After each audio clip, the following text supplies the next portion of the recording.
Hello दोस्तों। आज की कहानी है बहू को ससुर याद आए उनके जाने के बाद। दोस्तों, अब हर सप्ताह सोमवार, बुधवार और शनिवार आपसे मिलेंगे एक नई कहानी के साथ सुबह 11:30 बजे।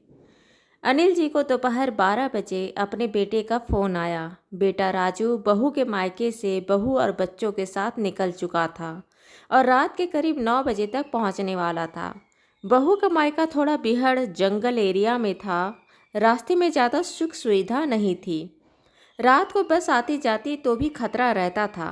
अनिल जी को जब फ़ोन आया तो वह सोच में पड़ गए कि रास्ते में तो अच्छे ढाबे भी नहीं मिलेंगे, पता नहीं क्या खाएंगे।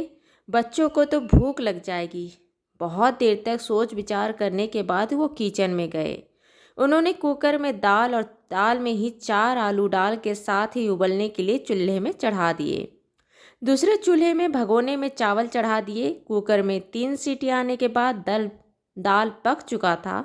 अनिल जी दाल को जीरे का तड़का दिए और आलू निकालकर उसे छील कर मैश कर बारीक प्याज, मिर्च, नमक और उसमें जीरे की बघार दिए। सादा दाल, चावल और आलू बनाए।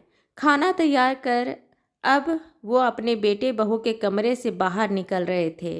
उन्होंने अपने बेटे बहू के कमरे को देखे। उनका बेटा राजू अपनी पत्नी और बच्चों को लेने जाने के लिए घर से निकलते समय बिस्तर पर ढेर सारा कपड़ा, कंघी, तौलिया, पेपर, फ़ोन का चार्जर बिखेर गया था। अनिल जी देख के अनदेखा कर आगे बढ़ गए। जाकर सोफे में बैठ गए। तभी उन्हें याद आया कि उनकी पत्नी पूरे घर के लोगों के लिए भाग भाग के काम खुशी से करती थी, लेकिन जब वो रात को थक कर सोने के लिए आती तो अपने बिस्तर में बिखरे सामान को देख के चिढ़ जाती।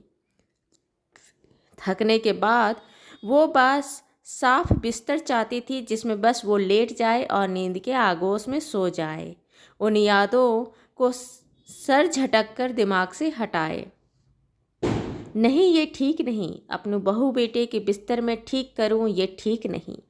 फिर अगले ही पल सोचे कि जब उनकी बहू उनकी हर एक सुविधा का ध्यान उनकी बेटी बनकर रख सकती है, तो क्या मैं उसका पिता बनकर उसका बिस्तर ठीक नहीं कर सकता? ढेरे सवालों को मन में रखे झिझकते हुए उन्होंने बिस्तर में से सारे कपड़ों को उठाकर एक जगह किनारे रखा और बिस्तर जमा दी। जब रात के 9:30 के लगभग बेटे और बहू आए तो ससुर अनिल जी ने कहा कि बेटा राजू, बहू, बच्चों, हाथ मुंह धो लो। तुम लोगों का काफ़ी लंबा सफ़र था। मैंने हल्का खाना बनाया है, जैसा भी मुझसे बना। तुम लोग खाना खा लो। तुम लोग हाथ मुंह धोकर आओ, मैं खाना गर्म कर देता हूँ। खाना खाओ और आराम से सो जाओ। सुबह जल्दी उठने की चिंता नहीं करना, आराम से उठना। बहू, बेटे, बच्चे हाथ धोकर आए। अनिल जी खाना लगाए। बहू, बच्चे और बेटा ने खाना खाया। सही में अनिल जी ने अच्छा खाना बनाया था। बहू बोली कि पापा जी, आपने खाना बहुत अच्छा बनाया और मुझे सही में बहुत भूख लग गई थी। रास्ते में इतना थकने के बाद मेरी तो हिम्मत भी नहीं थी। अगर आप खाना नहीं बनाते तो हम दोनों तो कुछ खाते भी नहीं और ऐसे ही सो जाते। अनिल जी बोले कि बेटा, मैं समझता हूँ, इतनी दूरी, ऊपर से रास्ता भी अच्छा नहीं है। रास्ते पर गाड़ी के झटके, तुम लोग थक गए होगे, इसलिए मेरे को जितना समझ में आया मैंने बना दिया। रात के खाने के बाद बहू और बेटा सोने चले गए। जब बहू अपने रूम में गई तो कमरा बिल्कुल साफ था। बिस्तर बिल्कुल साफ थी। सब कुछ एक करीने से जमा हुआ था। चादर बिल्कुल किनारे पर एक करीने से सजा कर रखा गया था। दोनों बेटे बहू सो गए। सुबह जब बहू उठी तो वह नॉर्मल दिनों की भांति ही बहू अपना काम करने लगी। बहू उस दिन घर में छुट्टी पर थी।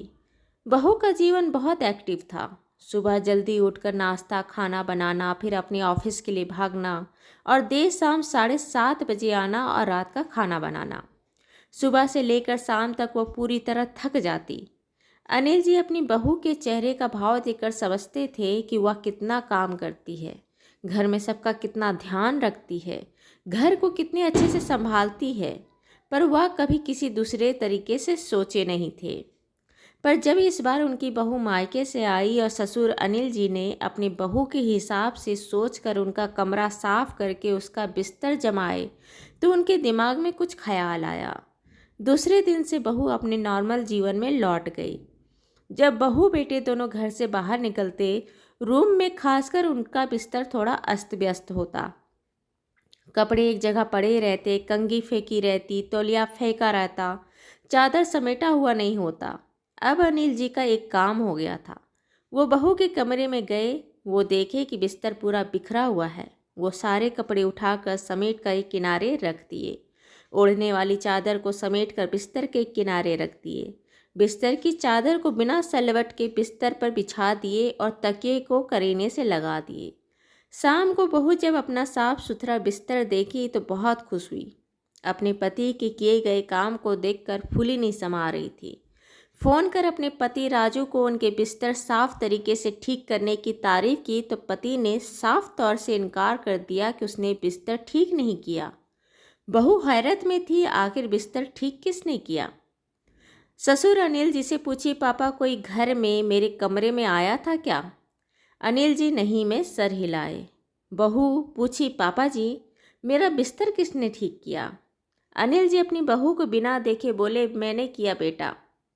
बहू एक छोटी चीख के साथ बोली, आपने? हाँ बेटा। बहू अपने ससुर को कुछ बोल नहीं पाई, पर उसे अपने ससुर जी का बिस्तर ठीक करना ठीक नहीं लगा। अगले 4 दिन भी यही हुआ। अनिल जी अपनी बहू के बिस्तर ठीक कर देते। चौथे दिन बहू बोली, पापा जी आप मेरा बिस्तर ठीक करो, ठीक नहीं लगता। लोग क्या कहेंगे, मुझे अच्छा नहीं लगता। अनिल जी बोले, बेटा तुम तो पूरा घर देखती हो, हमारे घर की लक्ष्मी भी हो, अन्नपूर्णा भी हो। मैंने शुरू से घर का काम नहीं किया है, मुझे ज़्यादा काम करना नहीं आता। खाना बनाना नहीं आता, नाश्ता बनाना, कपड़ा बनाना नहीं आता। मैंने बहुत सोचा कि तुम्हारी किस तरह से मदद करूं। जब उस दिन तुम तुम्हारे मायके से आ रही थी और मैं तुम्हारे कमरे के बाहर से गुजर रहा था तो मैं तुम्हारा बिस्तर देखा तो मैंने उसे साफ करके जमा दिया। मेरे मन में एक ख्याल आया कि मेरी बहू सुबह से लेकर देर रात तक व्यस्त रहती है। सब काम करने के बाद फिर अपना बिस्तर समेट कर सोने की इच्छा नहीं होती, लेकिन अगर उसे अपना बिस्तर जमाया हुआ मिले तो उसे कितनी खुशी मिलेगी। ये बात जब मेरे दिमाग में आया तो मैं तेरा बिस्तर जमाने लगा। एक ससुर होने के नाते मुझे यह शोभा तो नहीं देता, लेकिन अगर मेरा इस काम को अगर अच्छे सेंस में देखो तो यह मुझे बहुत अच्छा लगेगा। और यकीन मानो बहू, मुझे ऐसा विश्वास है कि कल अगर मैं ना रहा तो भी जब भी तुम अपने कमरे में रात को अपने बिस्तर में सोने आओगी और तुम ज़रूर एक बार अपने ससुर जी, अपने पिता को ज़रूर याद करोगी कि तुम्हारे पिता थे तो तुम्हारा बिस्तर लगा देते थे।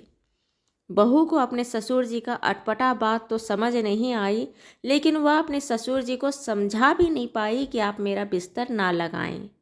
यह रोज़ का बात हो गया। ससुर जी अपनी बहू का बिस्तर ठीक कर देते। 2 साल बाद ससुर अनिल जी शांत हो गए। जब उनका क्रियाक्रम खत्म हो गया, जब सारे नाते रिश्तेदार अपने घर चले गए और घर खाली हो गया, तो अपना बिस्तर को देखकर बहू को सही में अपने ससुर की याद आई, जिस बात को लेकर वह हमेशा हिचकती थी कि उनके पिता ऐसा काम क्यों करते हैं, अपनी बहू का बिस्तर क्यों लगाते हैं। उस दिन उसने मन में अपने ससुर को याद की।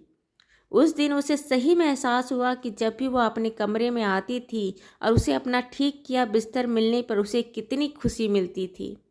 एक औरत पूरे घर के लिए मर सकती है, पूरे घर के लिए एक पैर पर खड़े होकर काम करती है, लेकिन अपने लिए उसे कुछ भी करना बहुत आफत लगता है।